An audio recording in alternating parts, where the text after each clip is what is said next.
I never thought a Tuesday afternoon trip to Megamart would change everything.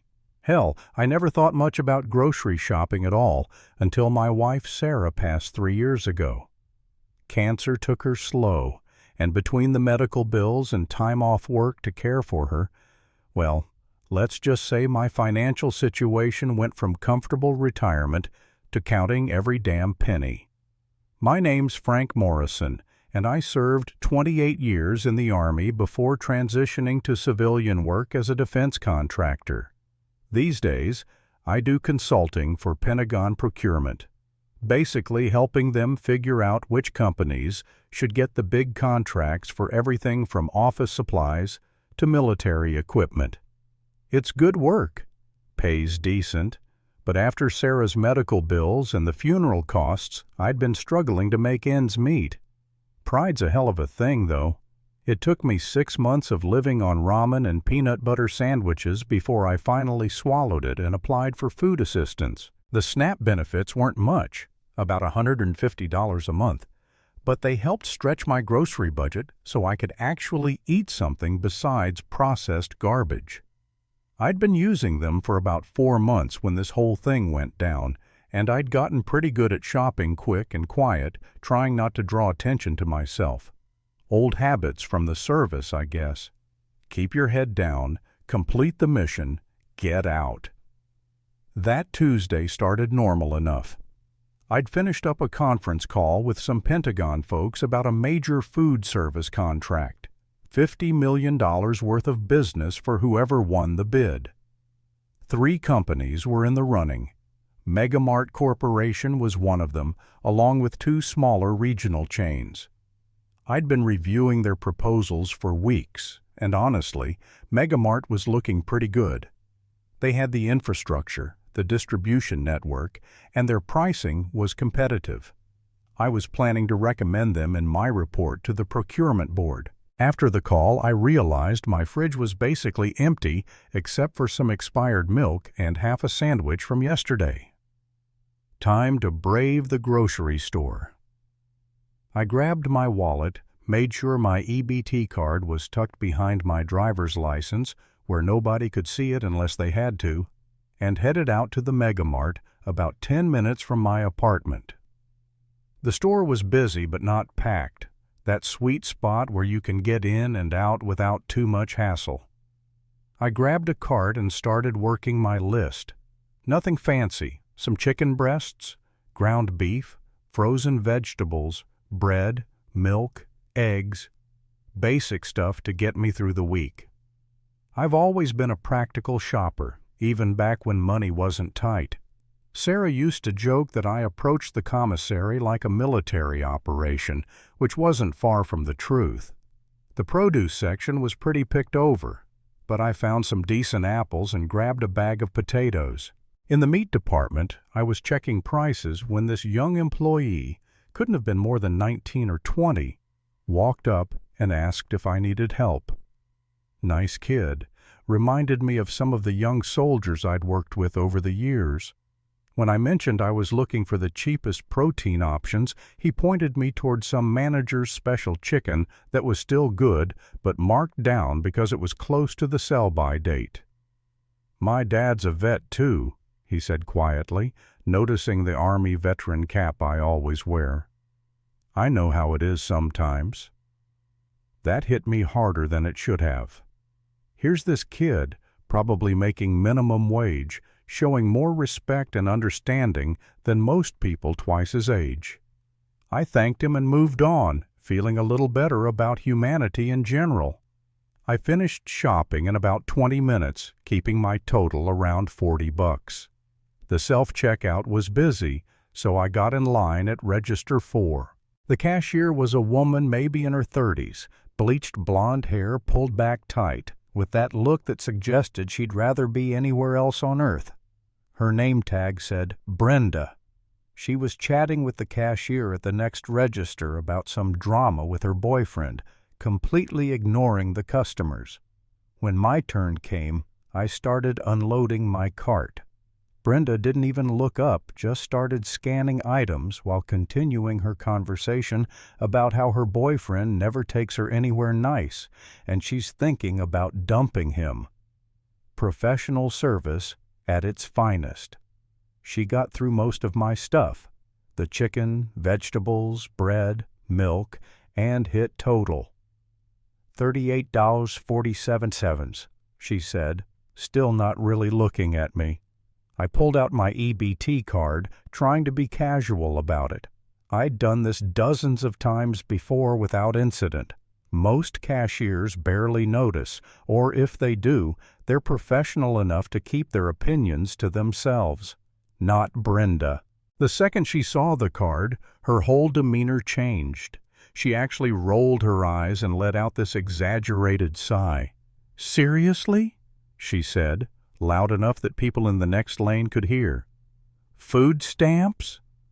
I felt my face heat up, but I kept my voice calm.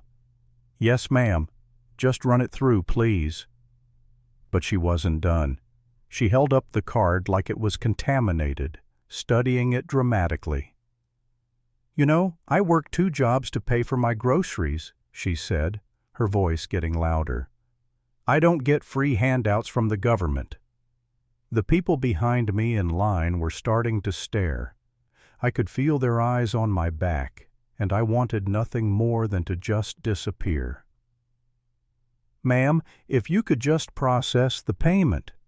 Free food, free housing, probably free health care too," she continued, really warming up now. "Must be nice not having to work for anything." She was practically performing for the other customers at this point. I tried to stay calm, the way you learn to do in the military when some young lieutenant is being an ass, but you can't say anything because of rank. "I work, ma'am. I pay taxes. This is a temporary assistance program." "Sure it is," she snorted. "That's what they all say. Let me guess. You're disabled too, right? Bad back or PTSD or some other excuse not to get a real job?" That hit like a physical blow. I'd seen too many good soldiers come home broken, and I'd lost more friends to suicide than enemy fire. But I kept my voice level. "I served in the Army for 28 years. I work full-time now as a contractor." "Oh, here we go with the military story," she said, loud enough that half the front of the store could hear. "Every deadbeat with a sob story served in the military.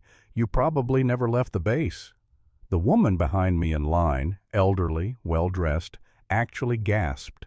A couple of other customers were openly staring now, and I could see the young employee from the meat department watching from across the store, his face red with anger. Brenda kept going. "You know what? People like you are what's wrong with this country. Taking money from hard-working taxpayers, buying steaks and lobster with food stamps while the rest of us struggle," she gestured at my modest groceries, "and then having the nerve to act like you deserve respect for it." I was gripping the handle of my cart so tight my knuckles were white. Every instinct I had was telling me to put this woman in her place, to explain exactly who I was and what I'd done and seen. But another part of me, the part that had been trained to maintain composure under pressure, kept me quiet. "Ma'am," I said as calmly as I could manage, "I just want to pay for my groceries and leave." "Well, isn't that convenient?" she sneered. "When you can't defend your lifestyle choices, you just want to run away." She finally started processing the EBT card, but she was taking her sweet time about it, making a big show of every button she pushed. The elderly woman behind me had had enough. "Young lady," she said sharply, "that's quite enough. This gentleman has been nothing but polite." Brenda spun around. "Oh, great, another bleeding heart. Let me guess. You think we should all just hand over our tax dollars to support people who are too lazy to work?" "I think," the woman said icily, "that you should do your job and show some basic human decency." By now, a small crowd had gathered. Some people were clearly on my side, shaking their heads at Brenda's behavior. Others seemed to be eating up the drama. A few were recording with their phones, which made me even more uncomfortable. The manager finally showed up, a thin guy in his 40s who looked like he'd rather be dealing with literally any other problem. "Is there an issue here?" he asked. "No issue," Brenda said sweetly, her tone completely changed. "Just processing a food stamp purchase for this customer." I could have spoken up, could have told the manager exactly what his employee had been doing. But I was tired, embarrassed, and I just wanted to get out of there. "No problem," I said quietly. The EBT card finally went through, and Brenda handed me my receipt like she was doing me a huge favor. "Have a blessed day," she said with fake sweetness. I loaded my bags into my cart and walked out of that store feeling smaller than I had in years. The whole drive home, her words kept echoing in my head. Every deadbeat with a sob story served in the military. "You probably never left the base." The dismissive way she'd said disabled like it was a dirty word. I'd served in Desert Storm Bosnia, Iraq twice, and Afghanistan. I'd lost soldiers under my command, had seen things that still woke me up at night sometimes. I'd worked my way up from private to master sergeant, then got my degree and became an officer. I'd spent the last 6 years of my service training and mentoring young soldiers, trying to prepare them for what they'd face downrange. And this cashier thought I was a deadbeat because I needed help buying groceries. When I got home, I sat in my kitchen and stared at those bags of food for a long time. Part of me wanted to throw it all away, to never use that card again, to survive on pride and stubbornness like I had been before. But the rational part of my brain knew that was stupid. I'd paid into the system for decades. I'd earned the right to use it when I needed help. Still, the whole thing left a bad taste in my mouth that had nothing to do with the food. I tried to put it out of my mind over the next few days, focusing on work. I had that Mega Mart proposal to finish reviewing, along with 2 others. It was actually interesting work, analyzing supply chain capabilities, cost structures, quality control procedures, the kind of detailed logistics planning I'd done plenty of in the Army, just applied to corporate contracts instead of military operations. Mega Mart's proposal was solid. They had distribution centers in all the right places, good relationships with suppliers, competitive pricing. Their food safety records were clean, their employee training programs looked adequate, and their technology infrastructure could handle the volume. On paper, they were the obvious choice. I was about 3/4 of the way through my analysis when my phone rang. It was Colonel Patricia Williams, my main point of contact at the Pentagon for this procurement.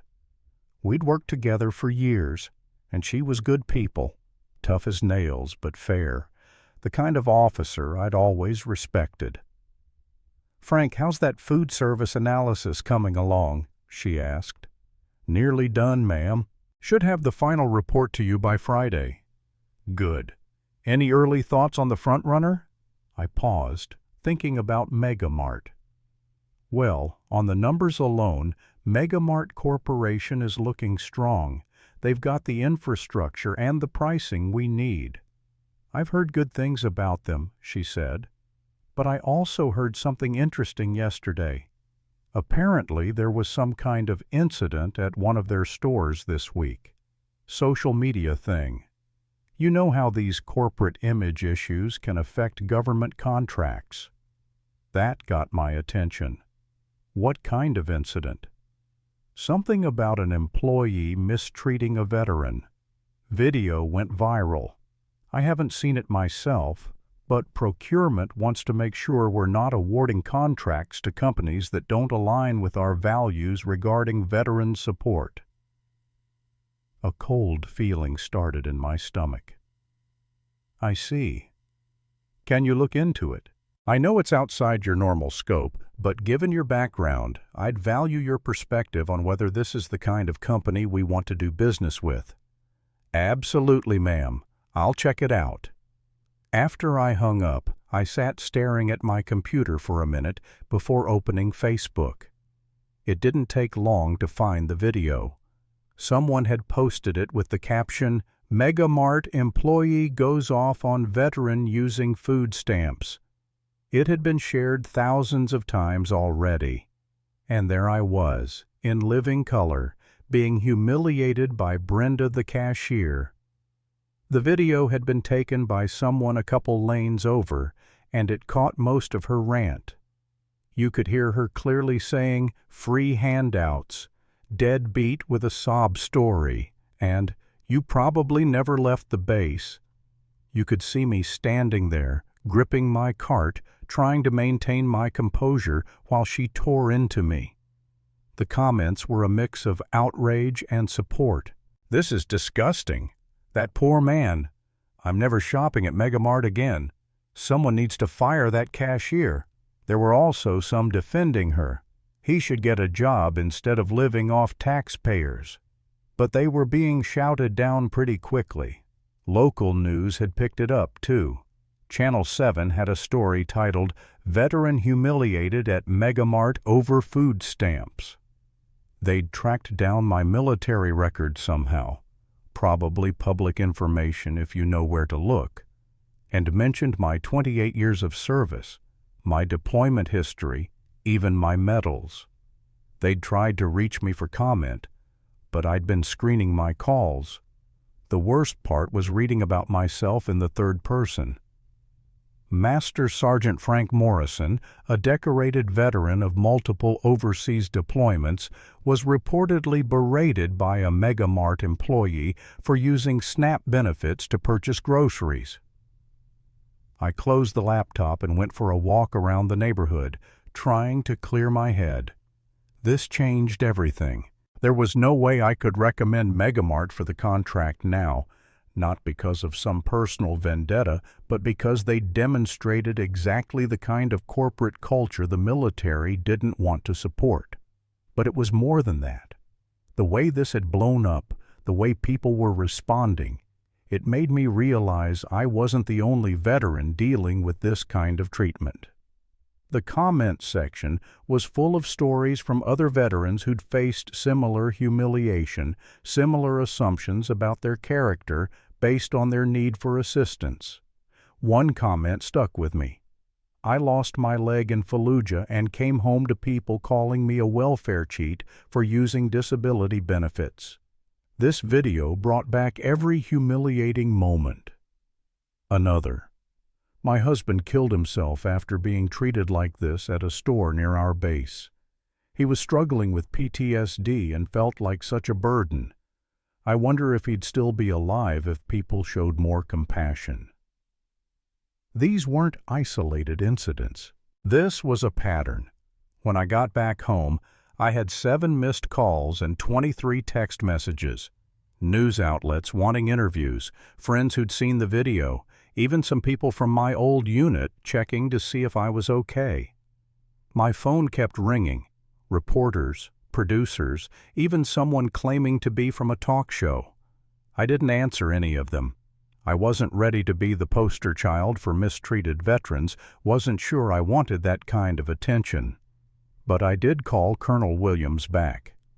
"Ma'am, it's Frank Morrison. I looked into that Mega Mart situation you mentioned." "And?" I took a deep breath. "Ma'am, I need to disclose that I was the veteran in that video." There was a long pause. "Jesus, Frank, are you okay?" "I'm fine, ma'am. But this incident raises serious questions about Mega Mart's corporate culture and their treatment of veterans.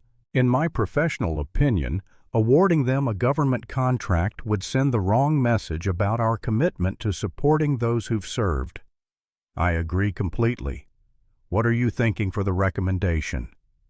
Mountain State Supply has the second best proposal. They're a smaller company, but their numbers are solid, and they've got a documented history of veteran employment and support programs. It'll cost us maybe 2% more, but I think it's worth it. Done. Can you have a revised report to me by tomorrow? Yes, ma'am. And Frank? Off the record, I'm sorry this happened to you. No veteran should have to deal with that garbage. After I hung up, I started working on the revised report. It felt good to have something productive to focus on, something that might actually make a difference.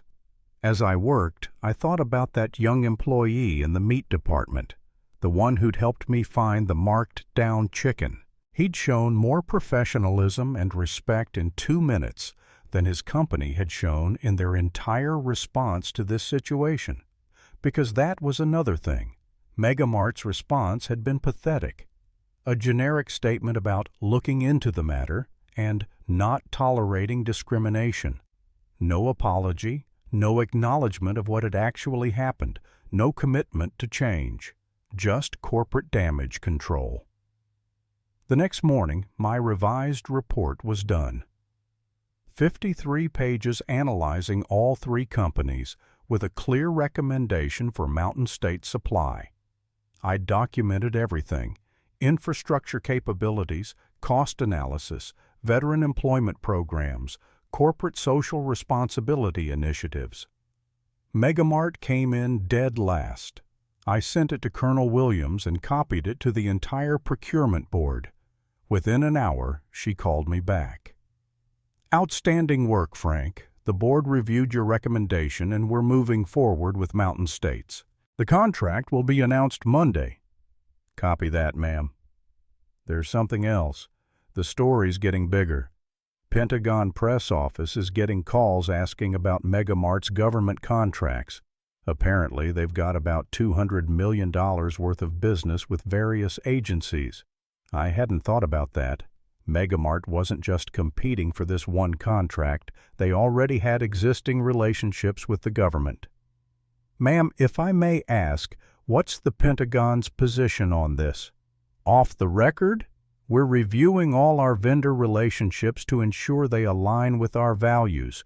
On the record, we don't comment on specific procurement decisions or vendor performance.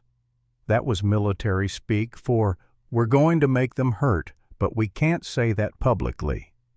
Sure enough, by Friday, the news broke.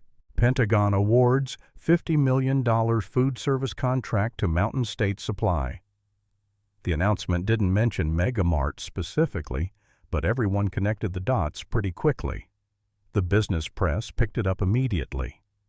Megamart loses major government contract after veteran mistreatment video. Pentagon sends message on veteran treatment with contract decision. Social media incident costs. Megamart $50 million deal. Megamart's stock dropped 3% that day. But that was just the beginning. Over the weekend, more videos started surfacing. A veteran in Minnesota posted security footage of a Megamart employee refusing to honor a veteran's discount because your military ID looks fake. A Gold Star mother in Texas shared her story of being followed around a Megamart by security who assumed she was shoplifting because she was using WIC benefits. The hashtag #MegamartVeterans started trending, and it wasn't pretty for the company. Hundreds of veterans and military families shared their stories of poor treatment at Megamart stores.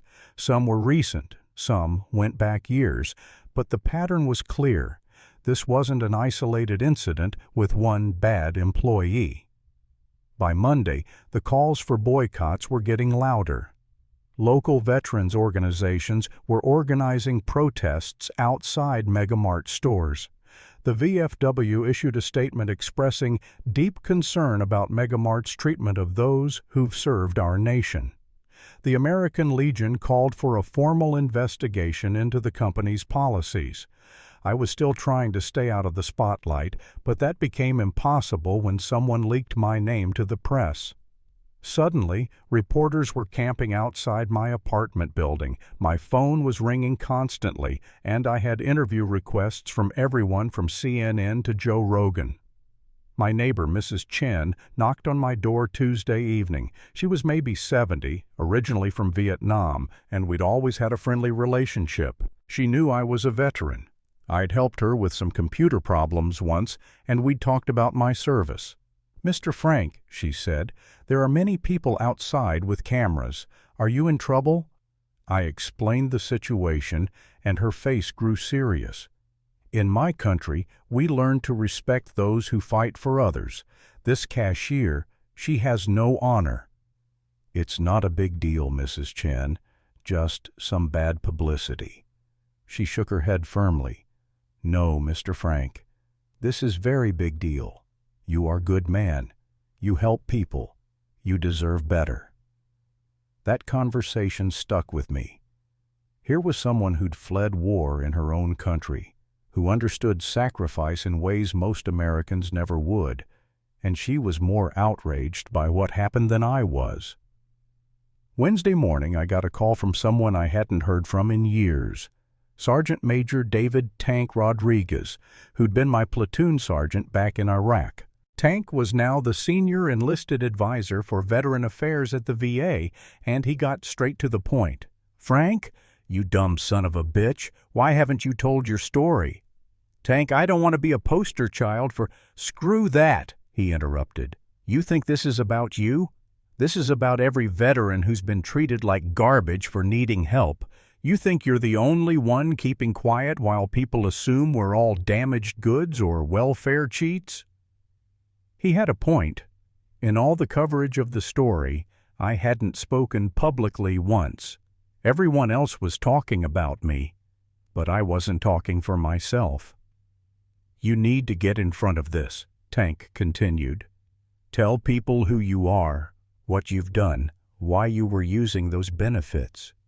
Make them understand that there's no shame in needing help after you've given everything for your country." "I don't know, Tank. I'm not good with the media stuff." "Bullshit.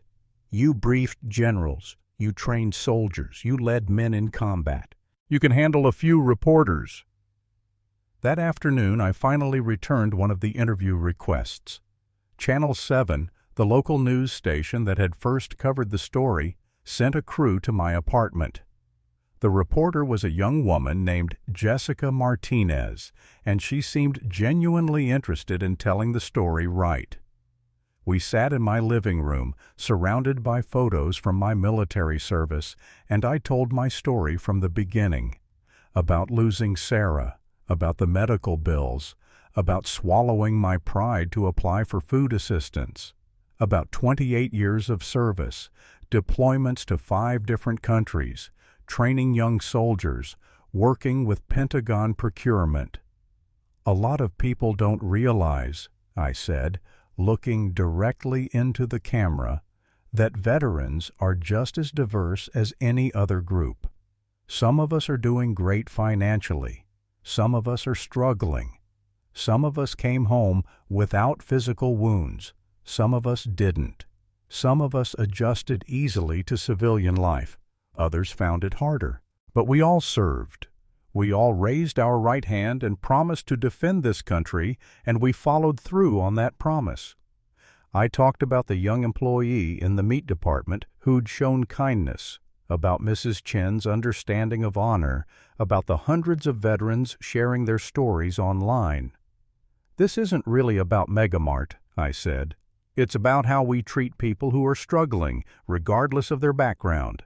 It's about understanding that needing help doesn't make you weak, and that serving your country doesn't make you immune to life's challenges."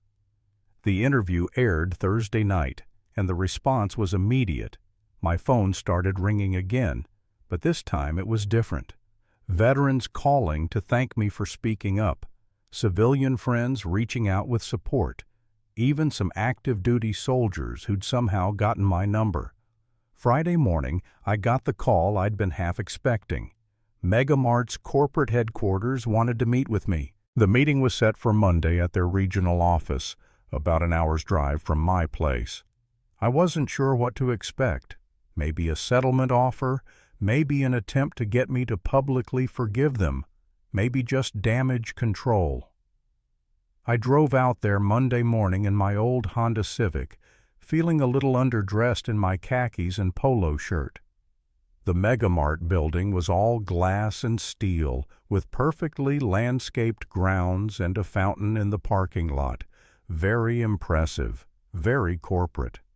The receptionist was polite and professional, offering me coffee and a comfortable chair in the waiting area. After about 10 minutes, a woman in an expensive suit came out to get me. She introduced herself as Janet Harrison, Senior Vice President of Corporate Communications. "Mr. Morrison, thank you so much for coming in. We really appreciate you taking the time to meet with us." She led me to a conference room where 3 other executives were waiting: the regional manager, someone from human resources, and a guy who looked like a lawyer.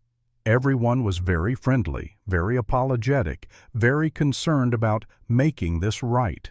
Janet did most of the talking. They were deeply sorry for what had happened. They'd thoroughly investigated the incident. The employee in question had been terminated immediately. They were implementing new training programs to prevent future occurrences. "We want to make this right," she said. "We're prepared to offer you a significant settlement, plus a commitment to donate $100,000 to veteran charities of your choice." The lawyer slid a document across the table. "This is a standard non-disclosure agreement. In exchange for the settlement, you would agree not to discuss this incident publicly or pursue any legal action against Megamart." I looked at the paper without picking it up. "How much?" $50,000, Janet said. It was a lot of money, more than I'd made in 3 months of consulting work, enough to pay off the rest of Sarah's medical bills, enough to get back on solid financial footing. "Can I ask you something?" I said. "Of course. Have you seen the other videos? The other stories from veterans about treatment at your stores?" Janet's smile flickered for just a second. "We're aware there have been some isolated incidents." "Isolated?" I interrupted. "There are hundreds of stories. Veterans being followed by security, having their military IDs questioned, being told they don't look disabled enough to use parking spaces. You think this is isolated?" The HR woman jumped in. "Mr. Morrison, every large corporation deals with isolated employee behavior issues. We can't control every interaction, but you can control your culture," I said. "You can control your training, your policies, your response when things go wrong." I looked around the table at these polished executives in their expensive suits, sitting in their climate-controlled conference room, trying to buy their way out of accountability.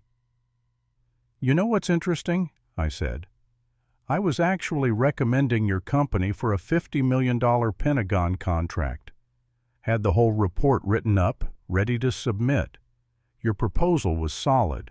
Good infrastructure, competitive pricing, all the right boxes checked." I could see the confusion on their faces. They didn't know about my Pentagon work. But then I realized something. The company that treats veterans like garbage in their stores probably isn't the right company to be feeding soldiers on military bases. So I changed my recommendation. Mountain State Supply got the contract instead.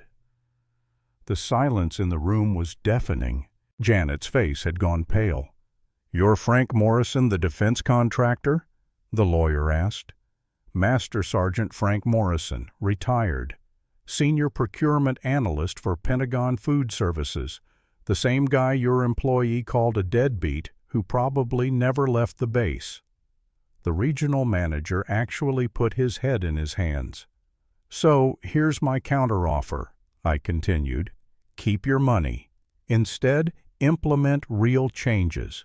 Mandatory customer service training that includes respect for all customers, regardless of how they pay. Sensitivity training about veterans and disabilities. A clear policy that discriminatory behavior results in immediate termination. And commit to hiring more veterans. Real jobs, not just minimum wage positions you can point to for good publicity. I stood up. Do that, and I'll consider this matter resolved. Keep trying to buy your way out of accountability, and I'll keep telling my story. I walked out of that conference room feeling better than I had in weeks. It wasn't about the money. It was about the principle. They wanted to write a check and make the problem go away, but the problem wasn't me. The problem was a corporate culture that allowed employees to treat veterans like second-class citizens. The drive home gave me time to think about what had happened over the past 2 weeks. It started with one humiliating incident at a grocery store, but it had become something much bigger. Veterans across the country were sharing their stories. Corporations were being held accountable for their treatment of those who'd served, and maybe, just maybe, things would start to change. When I got home, there was a message on my answering machine from Colonel Williams. Frank, heard through the grapevine about your meeting with Megamart. Word is they're implementing some major policy changes. Also, I've got another procurement project if you're interested. This one's even bigger. I called her back, and we talked for about 20 minutes about a new contract for veteran support services. It was exactly the kind of work I wanted to be doing, helping the military take better care of its people. By the way, she said before we hung up, I saw your interview on Channel 7. Outstanding job representing the veteran community. You should consider doing more of that. Maybe I would. Tank Rodriguez had been right. This wasn't about me. It was about every veteran who'd been treated poorly for needing help.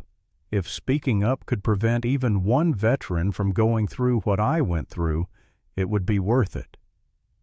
That evening, I was cleaning up after dinner when someone knocked on my door. It was the young employee from Megamart's meat department, still in his work uniform. Mr. Morrison, I'm sorry to bother you at home. I got your address from, well, it doesn't matter how. I just wanted to apologize for what happened and to let you know that Brenda got fired. Son, you don't need to apologize for anything.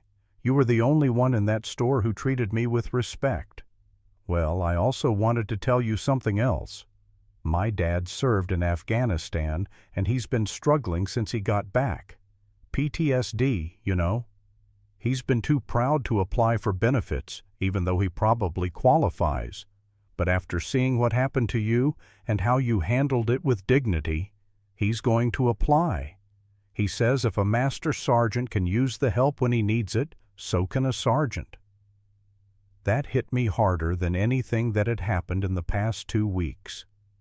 If one good soldier got the help he needed because of this whole mess, then maybe it was worth the humiliation. Your dad sounds like a good man, I said.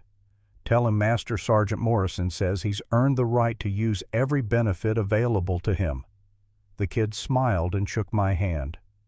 I will, sir. And thank you. After he left, I sat on my couch and thought about the chain of events that had brought us to this point.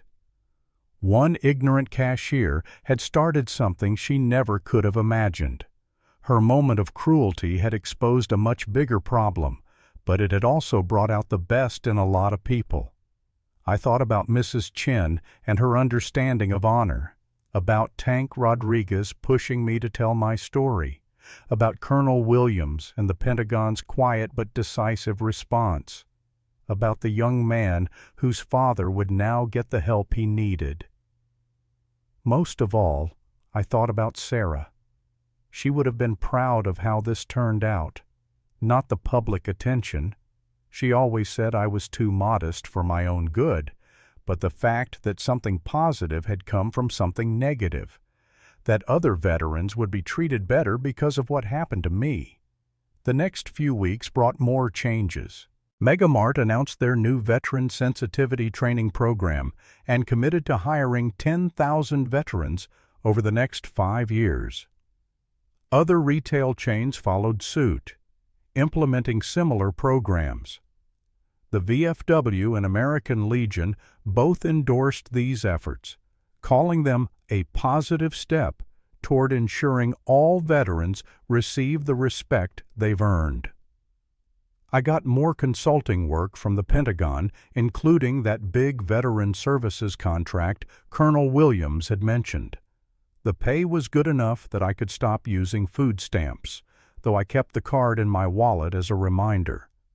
I also started doing some volunteer work with local veteran organizations, helping guys navigate the benefit system and find employment. The story eventually died down in the news cycle, replaced by whatever crisis was trending that week. But the changes it sparked continued. I'd get emails from veterans thanking me for speaking up, or from retail employees telling me about new training they'd received. 6 months later, I was back at a megamart, not the same one but another location in the chain. I needed to pick up some things for a barbecue I was hosting for some veterans from my old unit. As I was checking out, the cashier, a young woman maybe in her 20s, noticed my veteran cap. "Thank you for your service, sir," she said sincerely. "And just so you know, we honor all forms of payment here with equal respect." It was a small thing, but it meant everything. Change was possible. People could learn, companies could do better. I drove home thinking about how strange life can be. One moment of humiliation had led to opportunities I never would have imagined. It had forced me to find my voice again, to remember that sometimes speaking up is the most important mission you can take on. Sarah always used to say that everything happens for a reason, though I never bought into that philosophy completely. But if all this helped even one veteran get treated with dignity, if it made even one person think twice before judging someone they don't know, then maybe she was right. Maybe sometimes the most important battles are fought in grocery stores and corporate boardrooms and congressional hearing rooms. Maybe sometimes a retired master sergeant with an EBT card can make more of a difference than a whole platoon with rifles. I pulled into my driveway and sat for a minute, looking at my modest apartment building, thinking about the journey that had brought me here. It wasn't the retirement I'd planned, but it was honest work that mattered. And after 28 years of service, that was really all I'd ever wanted. The barbecue that weekend was perfect. 8 veterans from my old unit, plus a few family members, gathered in my backyard to swap stories and catch up. Tank Rodriguez drove down from D.C. to join us, and we spent hours talking about everything except the Megamart incident. As the evening wound down and people started heading home, Tank pulled me aside. "You know what I'm proudest of in all this?" he said. "What's that?" "You didn't let them make you bitter. You used it to make things better for everyone else. That's what real leadership looks like." I thought about that as I cleaned up after everyone left. Maybe he was right. Maybe the best revenge against ignorance and cruelty isn't anger or bitterness, but positive change. Maybe the best way to honor the sacrifices we've all made is to use our voices to help those who come after us. 3 weeks later, I got a letter from a veteran in Oregon. He'd seen the interview I'd done, and he wanted to thank me for speaking up. He'd been struggling with homelessness and was embarrassed to apply for benefits, but my story had convinced him to get help. "I realize now," he wrote, "that there's no shame in using the resources we've earned through our service. Thank you for showing me that asking for help when you need it isn't giving up. It's just good tactics." I kept that letter on my desk, next to the photo of Sarah and my old unit. It reminded me that sometimes the missions that matter most aren't the ones you volunteer for. Sometimes they're the ones that find you in the checkout line at a grocery store on a Tuesday afternoon when you're just trying to buy some chicken and eggs and a woman named Brenda decides to test your character. The thing about character, though, is that it's not really tested when times are good and people are treating you well. It's tested when you're down, when someone's kicking you, when you have every reason to lash out or give up. I'd like to think I passed that test. Not perfectly. I'm still human, still proud, still carry scars from that day, but I passed it well enough to sleep at night, well enough to look at myself in the mirror, well enough to know that Sarah would be proud. And in the end, that's really all any of us can ask for. The chance to serve with honor, to face adversity with dignity, and to leave things a little better than we found them. Even if it all starts with a grocery store and a bad attitude and an EBT card you're embarrassed to use. Especially then,